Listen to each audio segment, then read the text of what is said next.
नमस्कार, मैं हूं प्रवीण दुबे। संन्यास का उद्देश्य मोक्ष की प्राप्ति है। संन्यास का अर्थ सांसारिक बंधनों से मुक्त होकर निष्काम भाव से प्रभु का निरंतर स्मरण करते रहना है। शास्त्रों में संन्यास को जीवन की सर्वोच्च अवस्था कहा गया है। संन्यास का व्रत धारण करने वाला सन्यासी कहलाता है। सन्यासी संसार में रहते हुए निर्लिप्त बने रहते हैं, अर्थात ब्रह्म चिंतन में लीन रहते हुए भौतिक आवश्यकताओं के प्रति उदासीन रहते हैं। घबराइए मत, मैं किसी प्रवचनकारी बाबा की भूमिका में नहीं हूं। मैं तो आज भाजपा की कभी फायर ब्रांड नेत्री रही उमा भारती के ट्वीट और उसमें छिपी बेचैनी या संतोष दोनों को परिभाषित करने की भूमिका बना रहा था। उमा जी ने एक बार फिर से साफ साफ तो नहीं लेकिन प्रतीकों और उपमानों के जरिए संन्यास का ऐलान किया। यह उन्होंने कुछ क्षेपकों के साथ किया। परिवार को मुक्त किया, पुराने संन्यास का जिक्र किया तो उसमें सभी राजनीतिक बातें लिख दी। समझ ये नहीं आ रहा कि कल तक शराब दुकान वालों को पत्थर फेंक फेंक कर डराने वाली उमा जी को यह निर्णय अचानक क्यों लेना पड़ा। क्या वे दोबारा संन्यास ले रही? शब्द पर गौर करिएगा। यदि हां, तो इस नए संन्यास के बाद संसार से निर्लिप्त रह पाएंगी? क्या सियासत छोड़ने का ऐलान इसे समझा जाए? क्योंकि एक बार 2018 में भी उन्होंने ऐसा ही कुछ कहा था और कुछ घंटे बाद संशोधित भी किया था कि वे राजनीति से संन्यास नहीं लेंगी। और सबसे बड़ा सवाल यह कि क्या रबर को खींच खींच कर उसकी इलास्टिसिटी को परख रही हैं उमा जी कि टूटे भी ना और खिंचाव भी महसूस होता रहे? बहुत सारे सवाल जिन्हें लेकर एक खास पैनल के पास जाएंगे और कहेंगे जवाब तो देना होगा, लेकिन पहले आपको दिखाते हैं एक रिपोर्ट। देखिए, सनातन धर्म में जीवन के 4 भाग यानी आश्रम बताए गए हैं: ब्रह्मचर्य, गृहस्थ, वानप्रस्थ और संन्यास। साध्वी उमा भारती ने आंशिक तौर पर तीनों ही आश्रम पूरे कर लिए। यद्यपि वे संन्यास भी बहुत साल पहले ले चुकी हैं और बाल विदुषी के तौर पर वे भगवा भी पहन रही। अपने भाई भतीजों और उनके बच्चों के बीच भी वे गृहस्थ जीवन में रहती थी। अब लेकिन उन्होंने तय किया है कि वे दोबारा संन्यास लें। अब उन्होंने घोषित किया है कि उनका निजी परिवार नहीं है और वे अपने परिवार को सभी बंधनों से मुक्त करती। सिर्फ इतना ही नहीं बल्कि उन्होंने अपनी पहचान को भी बदलने का ऐलान किया है। अब वे उमा भारती नहीं बल्कि दीदी माँ जैसा कोई संबोधन अपने लिए चाह रही। सूचना के सबसे आधुनिक माध्यम यानी ट्विटर पर जब उन्होंने ये ऐलान किया तो वे सियासी संवाद करना भी नहीं भूली। लिहाजा ये स्पष्ट नहीं है कि वे राजनीति से दूर रहेंगी या अभी भी राजनीति करेंगी। उमा भारती जी पहले से ही संन्यास लिए हुए हैं, लेकिन अब उस संन्यास को कुछ परिष्कृत कर रही हैं। मुझे लग रहा है उसमें और कुछ सुधार करना चाहती हैं। और पिछले दिनों से जो उनके लिए राजनीतिक परेशानियां पैदा हो रही हैं कि लोकसभा का चुनाव नहीं लड़ेंगे कह करके जो राजनीतिक भंवर में वो उलझी हैं, उससे दूर निकलने के लिए, उससे बाहर निकलने के लिए उमा जी ने जो ये लगातार लंबे चौड़े ट्वीट्स किए हैं, उसके मीनिंग्स मैं जो समझ पा रहा हूं वो ये हैं कि वे अपने परिवार से मुक्त हो रही हैं। तो ऐसी स्थिति में परिवार के साथ लगाव होना नहीं चाहिए था, जो राजनीतिक कारणों से हो गया। ऐसा करने के बाद उनका राजनीतिक जो एक निखार है वो जबरदस्त आएगा, क्योंकि वो जनाधार वाली नेता हैं। जनता उनके साथ खड़ी भी होती है और पीछे भी चलती है, उनका कहना भी मानती है। इन सब बातों को देख करके ये निर्णय है। उमा भारती जी भारतीय जनता पार्टी की वरिष्ठ नेत्री हैं, पूर्व मुख्यमंत्री हैं और जो उन्होंने निर्णय लिया है उनका व्यक्तिगत निर्णय है। पर अगर आप उमा जी के संपूर्ण जीवन को देखेंगे तो वो त्याग, समर्पण के भाव से ही उन्होंने पूरा जीवन जिया है। उमा भारती बीते कई दिनों से अपनी उसी फायर ब्रांड इमेज को दोबारा स्थापित करने के लिए बेचैन दिख रही थीं, जो कभी उनकी पहचान हुआ करता था। कांग्रेस उनके इस नए ऐलान को लेकर बहुत मुतमईन नहीं दिखती। कांग्रेस सवाल कर रही है कि वे अपनी बातों पर कभी कायम नहीं रहती। लिहाजा इस बात की क्या गारंटी है कि अपने हालिया बयान पर भी वो कायम रहेंगी। 1992 में किया था दीक्षा ली, इस तरह के उनके बयान बहुत दफे हमने सुने। उमा जी जिस दिन संन्यास ले लेंगी उस दिन भारतीय जनता पार्टी के बहुत सारे नेताओं को राहत मिलेगी, लेकिन वो संन्यास लेंगे नहीं, लगी रहेंगे। कि उनकी पार्टी के अंदरूनी मामला है और उसके बारे में मैं ज़्यादा जानकारी है नहीं। यदि केस लगाए गए तो वो अपने पार्टी फोरम के अंदर उसकी चर्चा करें ज़्यादा। इसमें कोई दो राय नहीं कि अपने आक्रामक तेवरों के कारण ही उमा जी कई बार अपना सियासी नुकसान करा चुकी हैं। कभी वे मास लीडर हुआ करती थी, उसी जनाधार को हासिल करने के लिए वे बीच बीच में कभी आक्रामक तो कभी अचानक से स्नेहिल दीदी हो जाती है। इस बार की उनकी घोषणा को उन्हीं की पार्टी के लोग कितना महत्व देते हैं, मान मनव्वल और मनोहार के दौर चलेंगे भी या उन्हें अनसुना कर दिया जाएगा, ये आने वाला वक्त बताएगा। Bureau report, IND 24। तो रस्मन, सबसे पहले उन मेहमानों का परिचय जिनके साथ हम इस चर्चा को आगे बढ़ाएंगे। हमारे साथ है पंकज चतुर्वेदी, बीजेपी के विद्वान ऊर्जावान प्रवक्ता हैं। स्वागत है पंकज जी का। दूसरे मेहमान है अवनीश सिंह बुंदेला, ये कांग्रेस के युवा ऊर्जावान प्रवक्ता है। अवनीश जी का भी बहुत स्वागत है। तीसरे मेहमान है दिनेश गुप्ता, पत्रकारिता का बड़ा चर्चित चेहरा है, बहुत अच्छे राजनीतिक विश्लेषक हैं। दिनेश जी का भी स्वागत है। शुरुआत कर लेते हैं पंकज जी से। पंकज जी, जो आप समझ पा रहे हो इस लगातार ट्वीट के, और मैं दर्शकों को एक बार और बता दूं कि सुमित्रानंदन पंत की एक कविता है, पल पल पल परिवर्तित प्रकृतिवेश। तो अभी जब तक हम बैठे तब तक उनके एक दो ट्वीट और आ गए और उन्होंने अनाउंस कर दिया कि वो जो लिखा है जल्दी से पढ़ के बता देता हूं कि देश के लिए मेरी जिम्मेदारी और पार्टी की जो विचारधारा उससे मैं खुद को मुक्त नहीं करूंगी। आपने पैकेज में सुना होगा कि क्या सियासत भी छोड़ेंगी। खैर पंकज जी। देखिए प्रवीण जी, उमा दीदी की बात करें तो मुझे लगता है कि न केवल भारतीय जनता पार्टी के कार्यकर्ताओं के लिए, बाकी जितने लोग जो सनातन परंपराओं में जिनकी आस्था, श्रद्धा और विश्वास है, उनके लिए उमा दीदी का नाम एक सम्मानीय नाम है। और यही कारण है कि आपने पैकेज में भी कहा कि वो एक बाल विदुषी है, यानी बाल काल से उनकी कथाओं का आयोजन होता था और उनकी कथाओं के आयोजन को सुनने के लिए तत्कालीन जनसंघ, जो बाद में भारतीय जनता पार्टी बना, जिसकी नेता राजमाता सिंधिया जी थी, वो वैसे सब लोग के संरक्षण में और उनके मार्गदर्शन में बहुत सारी चीजों को, सामाजिक प्रतिमानों को उमा दीदी ने स्पर्श किया। और अब उन्होंने अपना जो कार्य क्षेत्र है, विशेषकर जो आध्यात्मिक कार्य क्षेत्र है, उसका विस्तार किया है। और उन्होंने कहा कि जो पारिवारिक का विस्तार आप लोग नहीं होने दे रहे हो।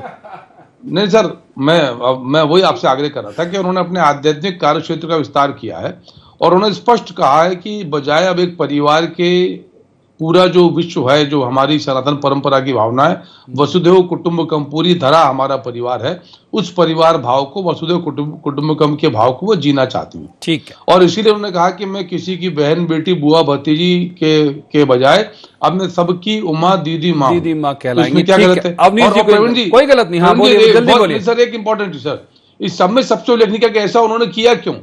क्योंकि दुनिया के सबसे बड़े समकालीन महान संतों में आचार्य विद्यासागर जी महाराज, परम पूज्य आचार्य विद्यासागर जी महाराज, उन्होंने उनको निर्देशित किया, ऐसा उमा दीदी ने उल्लेखित किया 17 मार्च 2022 को। चरित्र चक्रवर्ती कहे जाते हैं। और भी उसी लाइन पे भी आऊंगा, आगे भी आऊंगा, उसी लाइन पे आऊंगा। अवनीश जी को करता हूं। अवनीश जी, उनका निजी मामला, वो संन्यास लें या कुछ भी करें या कहीं भी अपने आध्यात्मिक विस्तार के लिए जाएं, अब तड़ से ये बोल देना कि नहीं साहब, वो तो अगर वो जो संन्यास ले लेंगी तो कई नेताओं को राहत मिलेगी बीजेपी की। क्या इनपुट है आपके पास? कौन कौन लोग उनसे परेशान हो रहे हैं और किस वजह से वो संन्यास ले रहे हैं? आपकी परिभाषा। प्रवीण जी, सबसे पहले तो मैं स्पष्ट कर दूं, उमा भारती जी और मैं एक ही शहर के, वो मेरी पड़ोसी, मैं उनका व्यक्तिगत तौर पर हम उनका बड़ा सम्मान करते हैं। हमारे शहर से मुख्यमंत्री बनी थी, ये गर्व की बात थी। लेकिन प्रवीण भाई, ये देखा होगा आपने कि भाजपा ने उनको यूज एंड थ्रो किया है, उनको दूध में से मक्खी की तरह निकाल के फेंका है। और जो राहुल भैया जो कह रहे थे कि बहुत से लोगों को राहत, सबसे बड़ी राहत तो शिवराज जी को खुद मिलेगी। यहाँ भारतीय जनता पार्टी में कई सारे नेता हैं जो सीएम इन वेटिंग हैं शिवराज जी के बाद। कई सारे तो रिजेक्ट भी होते गए बेचारे, बुजुर्ग होकर बाहर बंगाल की यात्रा करके आज कहाँ है पता ही नहीं है।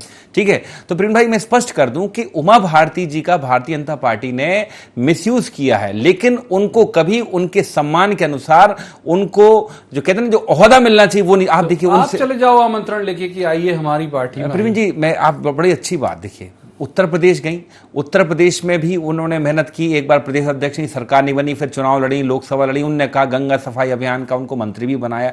लेकिन कहीं ना कहीं उमा भारती जी खुद की जो शैली है बोलने की, वो सदैव उनके लिए कठिनाइयां खड़ी करती। यही वहां हुआ। आप देखें इस बार उनको लोकसभा टिकट भी नहीं दिया। सबसे पहली बात तो उमा भारती जी बेचारी करें क्या? आज की तारीख में उनके पास राजनीतिक जमीन नहीं है, सन्यासी होने की बात करते हैं। शराब पहले सवाल सर आपको बहुत वक्त दिया, दिनेश जी को इन करते हैं। दिनेश जी, आप तो लंबे वक्त से देख रहे हो, मैंने इस अपने एंकर में 2018 के उनके ऐसी एक ऐलान का भी जिक्र किया था और जिसके बाद उन्होंने संशोधन किया।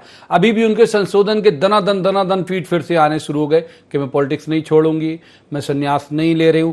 एक जगह उन्होंने लिखा कि मैं अपना नाम नहीं बदलूंगी, मेरे नाम बदलने की बात गलत चला रहा है मीडिया। और उसी के ऊपर वाले ट्वीट में उन्होंने कहा कि हाँ मुझे निर्देश है, पंकज जी उसे इंडोर्स भी कर रहे हैं कि वो मुझे निर्देश है विद्यासागर जी महाराज का कि अब आप दीदी माँ कर लीजिए। तो ये जो लगातार उमा जी का बदलता हुआ अंदाज आप कैसे देखते? देखिए, ये अंदाज उनका हमेशा से रहा है, कोई नया नहीं है। वो यदि 2 कदम आगे बढ़ाती हैं तो कई बार 1 कदम वो पीछे भी खींच लेती हैं। और अभी तो ये सब जो भी है लिखत पढ़त में है, जो उन्होंने कहा या जो लोगों ने समझा वो भी सामने।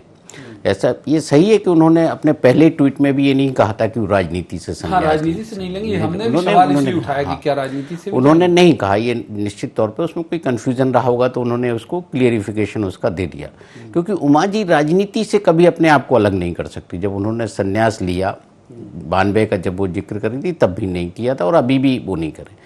वो अपने परिवार से मुक्त करने की बात करी तो कभी कोई ना कोई एक राजनीतिक कारण हो सकता है। जब उसमें वो जिक्र कर रही है ना कि कई मामले दर्ज हुए, सब कुछ हुआ, एक तरह से वो ये करें कि प्रताड़ना का शिकार हुए, तो कुछ ना कुछ जो है ऐसी चीज़ है जो एक अगले राजनीतिक स्टैंड का हो सकता है कि वो एक ग्राउंड तैयार कर रही हूँ कि उन्हें अगला जो भी स्टैंड उठाना है। उन्होंने पहले कहा था ना कि अब वो घर नहीं जाएंगी, जब तक नवंबर से उन्होंने घोषणा की थी कि वो अभी जंगल में पहाड़ों पर इधर उधर घूमती रहेंगी जब तक शराबबंदी को लेकर उनका एक जो मुहिम चल रही है। तो उसी कड़ी में ये है उनका कि वो अपना जो है एक नए तरह के नए अवतार में वो है। तो कहीं ना कहीं एक तरह से वो प्रेशर पॉलिटिक्स है उनकी, प्रेशर पॉलिटिक्स। सबसे महत्वपूर्ण चीज होती है। एक लाइन भी ली थी कि वो भी पूछूंगा पंकज जी से, लेकिन पहले ये पूछ लेता हूं। एक ट्वीट उनका और भी है पंकज जी, झूठे केस प्रताड़नाएं कांग्रेस, मतलब मेरे परिवार के लिए, मैंने ऊपर का शब्द काट दिया है क्योंकि वक्त ज्यादा चला जाएगा। झूठे केस प्रताड़नाएं कांग्रेस भाजपा दोनों सरकारों में झेली मेरे परिवार ने और मैंने भी। तो ये ऐसे एक आध बार जाके मिलकर बैठ लीजिए, बड़े नेता भाई समझा दीजिए क्यों नाराज हैं, या इससे ऐसे लगता है कि वो नाराज हैं शायद आप लोगों से।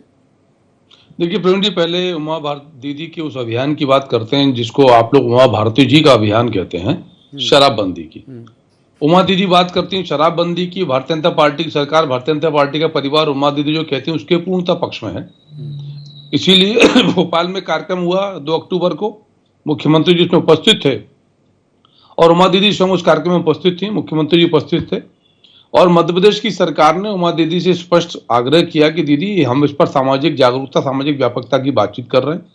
और इसीलिए पहली बार मध्य प्रदेश की सरकार ने सामाजिक जागरूकता, नशाबंदी के खिलाफ जो है 10 करोड़ के बजट का प्रावधान किया। कि सरकार की मंशा वही जो उमा दीदी की मंशा है कि सामाजिक जागरूकता, और मध्य प्रदेश में यदि पूर्ण नशाबंदी हो जाएगी तो शराबबंदी स्वयं हो जाएगी। मैं वापिस आता हूँ उमा दीदी के ट्वीट पर, जो उन्होंने कहा, प्रवीण जी, यदि आचार्य विद्यासागर जी महाराज जैसे परम पूज्य व्यक्तित्व से यदि किसी को कोई निर्देश मिले, उमा दीदी हो या मेरे जैसा कोई कार्यकर्ता हो, हम सब उनके प्रति श्रद्धा भाव से, और यदि उनका कोई निर्देश है तो मुझे लगता है कि उसका पालन करना चाहिए। जो उमा दीदी उसका पालन कर रही हैं, इसके कोई राजनीतिक मायने तलाशना आपका विषय जरूर होता है क्योंकि आप मीडिया हो, आपका काम है। लेकिन हम लोग जो राजनीतिक कार्यकर्ता हैं, भारतीय जनता पार्टी के पक्ष से कार्य करते हैं, तो हमको इस विषय में किसी प्रकार की राजनीति नजर नहीं आती। ठीक है, मोटी मोटी बात पूरी ले ली सर, आऊंगा फिर। अवनीश जी, यही सवाल आप पर भी एप्लीकेबल है। प्रताड़ित आपने भी किया, उन्होंने लिखा कि भाई कांग्रेस की और भाजपा दोनों सरकारों में कई बार ऐसी स्थिति बनी कि परिवार प्रताड़ित भी हुआ।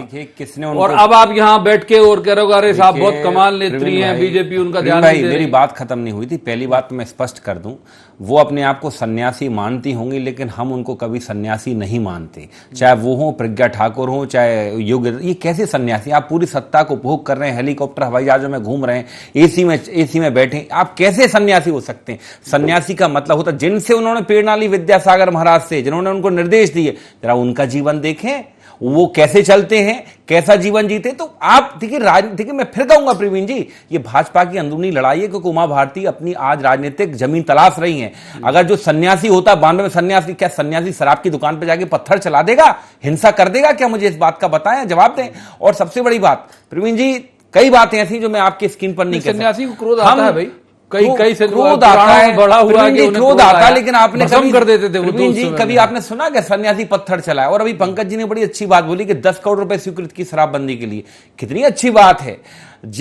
जिस इंडस्ट्री का, जिस शराब का जो बजट है, रेवेन्यू है 3800 करोड़ है प्रदेश का प्रवीण जी, वो 10 करोड़ में बंद हो जाएगी। मतलब ये आप बताएं, ये बड़े आश्चर्य की बात है। नशा मुक्ति अभियान बोला उन्होंने, भाई नशा मुक्ति की जागरूकता फैलाने के लिए। देखिए ये पूरा उमा भारती का कहीं ना कहीं अपनी सरकार पर, अपनी पार्टी पर दबाव बनाने की पॉलिटिक्स है, क्योंकि उमा भारती जी की राजनीतिक जमीन हो चुकी है खत्म। और जहां तक ये सन्यासी की बात करें, इनके भाई भतीजों को मैं बहुत से लोगों को जानता हूं, कई मेरे सहपाठी भी रहे पड़े भी हैं प्रवीण जी। एक विधायक हैं, इनकी जो बहू है वो जिला पंचायत, वो कैसे जिला पंचायत अध्यक्ष बनी? हमारे ही परिवार के एक पूर्व मंत्री पर केस लगाया 307 का, विधायक सीधा कह रहा है गोली मार देंगे टीगौड़ का विधायक। और इस तरह की राजनीति कर उमा भारती जी ने वहां विशेष सेंटर, इस तरह के सन्यासी, इस तरह के सन्यासी अगर 4-5 और देश में पैदा हो जाए और दूसरे समझ लो कि देश लुट जाए। सर दिनेश जी को इनका लेते। दिनेश जी, यही है कि रबर की इलास्टिसिटी को परख रही है कि उमा जी की कितना खींचे कि बीच से टूटे ना, कभी शराब, कभी कोई दूसरा मसला। फिर और मैं विस्तार दे देता हूं आपके सवाल को कि अचानक वो कभी सिंधिया जी की बहुत तारीफ करती हैं, ज्यादा कोई रिस्पॉन्ड वहां से नहीं आता। आज कैलाश जी की बहुत तारीफ कर रही थी वो, कि कैलाश और उमा तो सवाल ही नहीं है, बिल्कुल एक बराबर, एक दूसरे के पूरक है। नहीं, बिल्कुल उन्होंने कैलाश जी के बारे में बिल्कुल ठीक कहा। 2004 का जो सिंघस था तो उसके प्रभारी कैलाश जी ही थे। वो देखिए उमा जी के साथ ये है कि वो कई बार उनके जो समर्थक हैं वो भी उनका साथ छोड़ देते हैं। और अभी समस्या यही है कि वो जितनी भी लड़ाई लड़ रही हैं उनके साथ कोई साथ देता हुआ दिखाई नहीं दे रहा। 2003 में जो उनकी पॉपुलैरिटी हम एकदम पीक पर देख रहे थे और बहुत सारे पार्टी के कार्यकर्ता, विधायक उनके साथ थे, आज देखिए ना वो अपनी लड़ाई खुद अकेले लड़ रही हैं। वो यदि देख रहे हैं ना कि रणनीति का अभाव है, लेकिन वो अटेम्प्ट सब पे कर रहे हैं। अगर आपको याद हो 2 महीने पहले मैं बहुत बारीकी से, उमा जी का फॉलोअर भी हूं, मैं बहुत बारीकी से उनके ट्वीट देखता था। सिंधिया जी की वो इतनी तारीफ करती थी, ज्योतिरादित्य सिंधिया जी की, मतलब उनके पापा की, ज्योतिरादित्य सिंधिया जी की, पुराने माधवराव महाराज साहब की, सबकी बिल्कुल लाइन से तारीफ कर रही थी। और वहां से कोई वो नहीं आया। तो मुझे लगता है कि अब सेकंड अटेम्प्ट इधर की तरफ हुआ है क्या? नहीं, उनका देखिए उस परिवार से उनका व्यक्तिगत जुड़ाव है। हाँ, आप यदि 2004 का लोकसभा चुनाव याद करेंगे तो वो मुख्यमंत्री रहते हुए भी लोकसभा चुनाव में प्रचार करने वहां नहीं गई थी, जहां तक मुझे याद है। तो इससे आप अंदाज लगाइए कि उनके रिश्ते क्या, वो आज वो कहें क्या है, कैसे हैं। वो तो सिंधिया जी भी भारतीय जनता पार्टी में, लेकिन जो उनकी राजनीति है वो उत्तर प्रदेश से मध्य प्रदेश में वापस आने की जो छटपटाहट है ना, वो उसको इस तरह आप पूरे जो घटनाक्रम हो रहा है मध्य प्रदेश की जमीन पर, वो केवल मध्य प्रदेश वापसी को लेकर। यदि 2019 के लोकसभा चुनाव में उन्होंने टिकट छोड़ा या पार्टी ने उन्हें नहीं दिया तो कहीं ना कहीं एक जो है उसके भी राजनीतिक कारण रहे। उन्होंने बाद में कहा कि नहीं, मैं तो अब पूरी तरह स्वस्थ हूं। पहले खुद ही ने रणनीति के तहत टिकट को रिफ्यूज किया था। एक बार अगर आपको याद हो, मुझे बहुत अच्छे से याद है और हमने वो उस खबर को बहुत अच्छे से लिया भी था कि एक कार्यक्रम में उन्होंने कह दिया था किसी अधिकारी का कि मेरा उत्तराधिकारी है।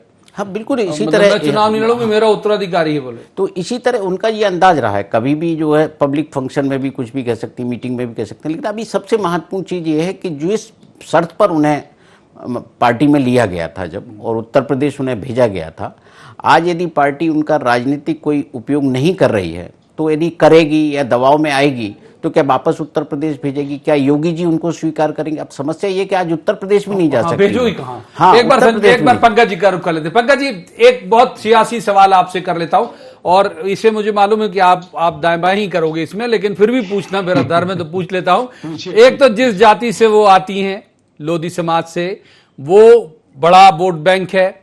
एक आपसे नाराज हैं ही जिन्हें आपने पार्टी से निकाला, उन्होंने कुछ ब्राह्मणों के लिए या पुजारियों के लिए बड़ी प्रतिकूल टिप्पणी कर दी थी। तो ऐसे डर नहीं है कि भाई ये जो समाज है ऐसे नहीं हो कि गुस्सा हो जाए आपसे अगर ये ठीक से एकोमोडेट नहीं हुआ? तो प्रवीण जी 2-3 विषय हैं। पहला तो आप प्रशंसा की बात कर रहे थे तो मैंने उल्लेख भी किया था, आपने भी ध्यान दिया होगा कि उमा दीदी स्वयं राजमाता सिंधिया जी के समय से सिंधिया परिवार से उनका व्यक्तिगत लगाव है।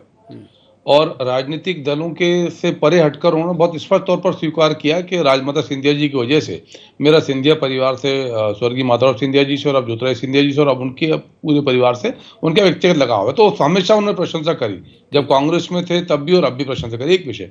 दूसरा, मैं सिर्फ ये आग्रह कर रहा था कि भारतीय जनता पार्टी प्रवीण जी इस प्रकार की प्रक्रिया पद्धति नहीं है कि मुझे ये चाहिए। भारतीय जनता पार्टी का अभी कहा ना कि उपयोग कर लिया गया, उमा दीदी का उपयोग का बात ही नहीं है। जो कार्यकर्ता आता है वो अपनी समर्पण भाव से आता है कि मैं अपनी तरफ से क्या दे सकता हूं। और अभी बातचीत चल रही थी, ये जिस प्रकार कांग्रेस के लोग एक सन्यासी का, सनातन परंपरा के विस्तारक का, आध्यात्मिक महिला का अपमान कर रहे हैं वो सबके सामने, हमारा उनको क्या तकलीफ है? अभी क्यों लड़ाई करते हैं उनकी? सिर्फ इसलिए कि वो भगवा पहनती है, अरे हमने आतंक झेला पंकज जी, भाई भगवा से अब्बास, पंकज जी अब इनका जवाब ये विद्या, ये आचार पंकज जवाब नहीं जाना, हमने भगवा के खिलाफ षड्यंत्र कर रहे हो आप लोग। अवनीश जी भगवा के खिलाफ षड्यंत्र कर रहे हो, ऐसा कुछ उनकी बात से ध्वनित हो रहा है। पंकज जी बात कर लेते हैं, जवाब देते। देखिए आपको आपके बोलते वक्त रोका था मैंने अवनीश जी को, इसलिए अब अवनीश जी भगवा के खिलाफ षड्यंत्र करते हो आप लोग, भगवा से चिढ़ते हो आप लोग। ठीक है, भगवत के खिलाफ या उमा भारती के खिलाफ षड्यंत्र किसने किया? मुख्यमंत्री पद से किसने हटा? और जब वो बेदाग बनी हुई थी, क्यों आपने मुख्यमंत्री पद उनको वापस नहीं दिया? हमने सबने देखा कैसे वो सीएम हाउस के सामने हट कर रही थी, बैठी थी, धरने पर बैठी थी। और उस समय उनके बारे में याद करें, उनका नागनाथ और सांपनाथ कहना शिवराज जी को, ये आपको याद नहीं है? ये कहीं ना कहीं भाजपा की अंदरूनी पॉलिटिक्स। और याद करिए, विनाश पुष्प कहा था मोदी जी को, सारी बातें आज तक ऑन रिकॉर्ड है, ये वीडियो गायब नहीं होते जो बयान एक बार उमा भारती की जो हम तो साफ कह रहे हैं, आपने उमा भारती को दूध में से मक्खी की तरह निकाल कर फेंका। बेचारी क्या करती, अपना राजनीतिक भविष्य तराश, कभी उत्तर प्रदेश, कभी मध्य प्रदेश, कभी तो कोई अपना तय कर लो। अवनीश जी कभी आप कहते थे आतंक से डर रहे हैं हम, कभी कह रहे बेचारी हैं। देखिए दोनों बातें बता रहा हूं ना प्रवीण जी। देखिए मैंने पहला कहा कि मैं सम्मान करता हूं, क्यों? क्योंकि मैं उसी शहर का हूं, उस शहर के मुख्यमंत्री बनी, उसके लिए आदर करते हैं। लेकिन प्रवीण जी ये हम इनकार नहीं कर सकते। छोटा जवाब चलता रहेगा, आप दोनों के बीच में दिक्कत जाएगी। छोटा जवाब, हमारे एक कहावत है, गुरु गोविंद दो खड़े, काके लागू पाए बलिया। बिल्कुल, ये बिल्कुल भाजपा पे लागू होती है। हमें हमारा काम है बात बताइए, जल्दी पूरी करिए, जल्दी आज्ञा दी, उसका पालन करने। कांग्रेस को क्या तकलीफ है? ये क्यों भगवा संत का अपमान कर रहे हैं? भगवा संत का अपमान, ठीक है, आप दोहराओ सर आपकी बात। हम पंकज जी दोहराओ है आपकी बात, दोनों को रोक लूंगा। माफ कीजिए, दिनेश जी की तरफ जाता हूँ। पंकज जी प्लीज, दिनेश जी उनके अंदर, अरे सर प्लीज प्लीज, बहुत वक्त है, घड़ी देख ले रहा हूँ। हाँ है, वक्त है थोड़ा अभी, ठीक है। दिनेश जी को इन करूंगा, अरे दिनेश जी को इन करूंगा भाई, शोर में तब्दील हो जाता है, दर्शकों को मजा नहीं आता। दिनेश जी, पंकज जी दिनेश जी को इन करूंगा। दिनेश जी ये जो कर रही हूं उमा जी, यदि नहीं, जाहिर बात यदि को तो माइनस ही करें हम, पॉलिटिकल उद्देश्य से ही कर रही है, तो आपको लगता है कि उस गोल को अचीव कर पाएंगे जो गोल उन्होंने तय किया? आपका आकलन क्या कहता है? बिल्कुल संभावना मुझे दिखती नहीं है प्रवीण जी, क्योंकि जो परिस्थितियां हैं, वो सवाल भी जो मैंने पंकज जी पे कहा था, वो भी यहाँ इससे भी नहीं डरेगी बीजेपी की भाई नहीं, बिल्कुल दो लोधी नेता हो गए? नहीं, बिल्कुल नहीं, कोई भी दो लोधी नेता हो या कुछ भी, क्योंकि भारतीय जनता पार्टी आज उसी स्थिति में है जो चुनाव के जो कास्ट इक्वेशन हो या कुछ भी, वो अपने हिसाब से उसको फोल्ड कर सकते हैं। और मैंने जैसे कहा ना आपसे कि आज उनके साथ फॉलोइंग कोई दिख नहीं रही आपको। जिस तरह के 2003 में उस तरह की लोकप्रियता उनके शिखर पर थी, आज वो उस तरह की लोकप्रियता मध्य प्रदेश में दिखती नहीं। अदरवाइज शराबबंदी में माहौल बन जाता। तो अभी भी वो इतनी अपील के बावजूद जनता बाहर नहीं निकल रही, या भारतीय जनता पार्टी में कोई उथल पुथल नहीं है, तो इसलिए मुझे नहीं लगता कि कोई वो गोल अचीव कर पाएंगे। पंकज जी, क्या इसी वजह से कि मिनिमम रिस्क है तो अफोर्ड किया जा सकता है? देखिए मैंने कहा प्रवीण जी कि ये रिस्क और यूज और नहीं यूज, ये भारतीय जनता पार्टी की शैली प्रवीण जी है ही नहीं। मैंने इसीलिए कहा कि उमा दीदी जैसी बड़ी राजनेता हो या हम जैसे छोटे कार्यकर्ता हो, ये भाव होता ही नहीं प्रवीण जी। यहाँ कभी कोई अपेक्षा नहीं करता कि मुझे ये कद और पद चाहिए। यहाँ तो सेवा के भाव से कार्य किया जाता है, बाकी कद और पद पार्टी और दल और संगठन तय करता है। उसी भाव पर सब भाजपा कार्यकर्ता काम करते हैं, और इसीलिए आज हम दुनिया की सबसे बड़ी जनता की सेवा करने वाली राजनीतिक व्यवस्था है। देश की सेवा कर रहे हैं, और जनता भी इसीलिए इसलिए करती है कि जानती है कि ये कोई किसी फिरोज जी के परिवार का तुगलकी ठीक है। आदेश नहीं चलेगा, कद कि और अमुक पद, व्यक्ति बनेगा। कद और पद यहाँ पे कार्यकर्ता की बात की जा रही है। बच जाएगा, दोनों से ले लेता हूं, फिर दिनेश जी के पास भी आ जाऊंगा। अवनी जी, पहले आपके कद और पद के लिए वहां काम नहीं करते लोग, ये सब जो बुराइयां हैं वो आपकी पार्टी में है। मुझे लगता है कि शायद सदी का सबसे बड़ा झूठ होगा। खुद उमा भारती जी ने अपना मुख्यमंत्री पद वापस पाने के लिए क्या जतन नहीं किए, कितना विरोध नहीं किया। और मुझे लगता है, और ये जो कह रहे हैं, आपको थोड़ा अध्ययन करके आना चाहिए पंकज जी, थोड़ा पुराने फुटेज देखो कि उमा भारती जी ने क्या क्या विरोध नहीं किया, क्यों पार्टी छोड़ी। और आज भी वो कह रही कि मैं सन्यासी, एक तरफ कह रही कि मैं राजनीति नहीं छोड़ रही हूं। मतलब सन्यासी का काम तो होता सब कुछ त्याग देना।